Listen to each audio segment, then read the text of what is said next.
আদম আলাইহিস সালাম এবং ফেরেশতাদের মাঝে একটা প্রতিযোগিতা হয়েছিল। আল্লাহ তাআলা আদমকে সৃষ্টি করার পর ফেরেশতাদেরকে ডেকে বলেছিলেন যে তোমরা এই বিষয়গুলোর নাম বলো।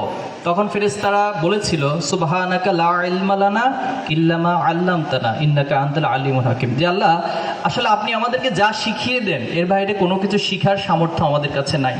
তখন আদম আলাইহিস সালামকে আল্লাহ তাআলা শিখিয়ে দিলেন সেই নামগুলো এবং আদম আলাইহিস সালাম সেগুলো ফেরেশতাদের সামনে উপস্থাপন করেছেন। এর দ্বারা যেটা প্রমাণিত হয় যে জ্ঞানের এই প্রতিযোগিতার মধ্য দিয়ে মূলত আল্লাহ তাআলা মানুষকে আশরাফুল মাখলুকাত এবং পৃথিবীর সেরা প্রাণী হিসেবে স্বীকৃতি দিয়েছেন। সে প্রত্যাশা রাখছি। একটি বিষয় একটু স্মরণ করিয়ে দিতে চাই। দেখুন, পৃথিবীতে যারাই অর্জন করে, অর্জনের পরের স্টেপ হয় অনেকের ক্ষেত্রে, সবার ক্ষেত্রে না, কিছু কিছু মানুষের ক্ষেত্রে অর্জনের পরের স্টেপ অহংকারের দিকে ধাবিত হয়। আমরা যদি পৃথিবীতে যিনি শয়তান, তার যে শয়তানের তৈরি হওয়ার প্রেক্ষাপট সেটা ছিল মূলত আল্লাহর বিধানকে অস্বীকার করা। পাশাপাশি তিনি বলেছিলেন যে আদমকে মাটি দ্বারা সৃষ্টি করা হয়েছে, আমাকে আগুন দ্বারা সৃষ্টি করা হয়েছে, আমি আদমের চেয়ে অনেক বেশি অর্জন আমার ঝুলিতে রয়েছে, এজন্য তার মধ্যে অহংকার তৈরি হয়েছে। কিন্তু অহংকারের কারণে আল্লাহ তাআলা শয়তানকে ক্ষতিগ্রস্তদের কাতারে শামিল করেছেন। আমরা যদি পৃথিবীর ইতিহাসগুলো দেখি, আদ জাতি, সামুদ জাতি পৃথিবীতে অনেক বড় অট্টালিকা তৈরি করেছিলেন এবং ফেরাউন, নমরুদ যারা পৃথিবীতে এত বেশি বিত্তশালী ছিল, এত বেশি ক্ষমতাশালী ছিল, কিন্তু একটা পর্যায়ে এসে তারা অহংকার করার কারণে আল্লাহ তাআলা তাদেরকে পতন দিয়েছেন। এবং বাংলাদেশের প্রেক্ষাপটে যদি আমরা দেখি, যিনি বাংলাদেশের বিগত সময়ে প্রধানমন্ত্রী ছিলেন খুনি হাসিনা, তিনিও যেভাবে অহংকার করেছেন, এই বাংলাদেশকে তার নিজের একান্ত সম্পত্তিতে মনে করেছিলেন এবং তিনি মনে করেছিলেন তিনি যা ইচ্ছা সব কিছু করতে পারেন, সে পাওয়ার, সে ক্যাপাসিটি ওনার রয়েছে।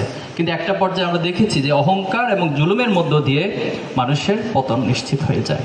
এজন্য আমি অনুরোধ করবো, আপনারা যা কিছু অর্জন করেন না কেন পৃথিবীতে, বেশি বেশি আল্লাহর শুকরিয়া আদায় করবেন। আপনার অর্জনের পিছনে শুধুমাত্র আপনি এককভাবে জড়িত ছিলেন না, প্রত্যেক ব্যক্তির অর্জনের পাশে তার যে পারিপার্শ্বিকতা, তার যে পিতামাতা, শিক্ষক, এরপরে সমাজের বা আত্মীয় স্বজনদের মধ্যে যারা আছে, সকলের মিলে সকলের সাপোর্টের কারণেই সেটা সম্ভব হয়।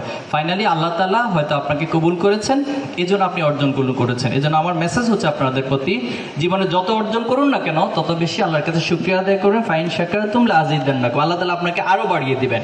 কিন্তু আপনার মনের মধ্যে যদি অহংকার বোধ তৈরি হয় তাহলে সেটা ক্ষতির কারণ হয়ে যাবে। গবেষণা এবং নতুনত্ব, ইনোভেশন, আইডিয়াগুলো নতুন নতুন করে তৈরি করার জন্য এই যে বিশ্ববিদ্যালয় ভর্তি হওয়া, কিন্তু বাস্তবতা কি বলে আমাদেরকে? বাস্তবতা বলে বিশ্ববিদ্যালয়ের এই সার্টিফিকেট নিয়ে আমি একটি চাকরি করব, বিসিএস ক্যাডার হব অথবা শিক্ষক হব, অর্থাৎ আমিত্বের অথবা আমার পার্সোনাল স্বার্থ সংশ্লিষ্ট বিষয়গুলোই ম্যাক্সিমাম সময় আমাদের মাঝে কাজ করে। কিন্তু জ্ঞানের যে বিশালতা, জ্ঞানের মূল উদ্দেশ্য হচ্ছে আন্ডারস্ট্যান্ডিং, বোঝাপড়া, নিজের ভিতরে একটা বোধ শক্তি তৈরি হওয়া এবং আমাদের চারপাশে যে সমস্যাগুলো আছে এই সমস্যাগুলোকে আইডেন্টিফাই করে সেটা সমাধান দেওয়া। আমি আশা করি বিশ্ববিদ্যালয়ের সর্বোচ্চ মেধার স্বাক্ষরকারী হিসেবে আপনারা সমাজের এই সমস্যাগুলোকে আইডেন্টিফাই করে সেটা সমাধানের জন্য চেষ্টা করবেন।